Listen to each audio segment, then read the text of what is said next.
मुंबई गोवा महामार्गावरील अपघातांच्या प्रसंगी देवदूतासारखे धावून येणाऱ्या मृत्युंजय दूतांचा रायगड जिल्ह्यात नुकताच गौरव करण्यात आला। इंदापूर ते पोलादपूर या 58 किलोमीटरच्या विस्तीर्ण टप्प्यात अपघातातील जखमींना तातडीने प्रथमोपचार देऊन मदत करणाऱ्या एकूण 25 स्वयंसेवकांना यावेळी सन्मानित करण्यात आलं।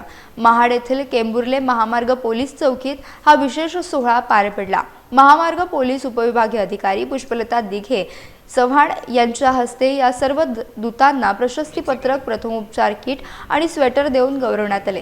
हे मृत्युंजय दूत केवळ जखमींना दवाखान्यात पोहोचवत नाहीत, तर रस्त्यावरील अपघातग्रस्त वाहने बाजूला करून वाहतूक कोंडी फोडण्याचं महत्त्वाचं काम देखील करतात। त्यांच्या निस्वार्थ आणि धाडसी सेवेमुळे आजवर अनेकांचे प्राण वाचले आहेत। या कार्यक्रमाला पोलीस निरीक्षक रामेश्वर ढाकणे यांच्यासह अनेक पोलीस कर्मचारी मोठ्या संख्येने उपस्थित होते।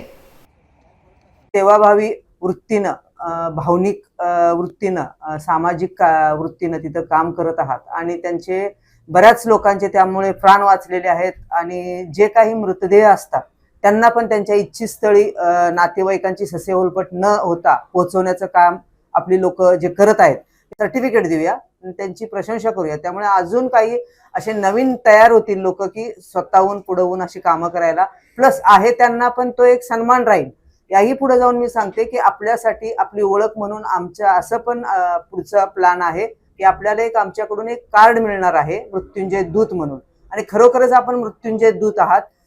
रस्त्यावर ऐन वेळेला अपघात झाल्यानंतर पोलिसांना तिथे पोहोचण्यापूर्वी किंवा कुठले डॉक्टर उपलब्ध होण्यापूर्वी आपण जी फर्स्ट एड त्यांना देता, पहिली प्राथमिक त्यांची उपचार करता आणि त्यांना तातडीनं हॉस्पिटलमध्ये पोहोचवल्यामुळे त्यांचे जे प्राण वाचतात ते कुटुंबासाठी त्यांच्या खूप मोलाचे आहेत आणि त्यामुळे आम्ही या सर्व मृत्युंजय दूतचा सत्कार करण्याचा ठरवला। आणि